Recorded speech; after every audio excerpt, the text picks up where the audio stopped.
Hey guys, in this video I'm going to show you how to remove that white background in Affinity Designer. If you find this video helpful, please consider to like this video and subscribe to my channel. In saying that, let's just jump straight into the video. Okay, so there's a couple of ways how we can do this. So the first way is to make a transparent background. So to do this, we need to go ahead and click onto Document Setup here. And now inside a document setup on the right hand side, we've got these different tabs. So we need to scroll down and look for the color. And then under that transparent background, go ahead and enable that, click OK.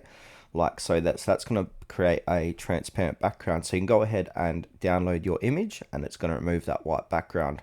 Now, another thing what we can do is simply drag out the image to fit the whole page. So to do this, we can just go ahead and click on the corners here like that.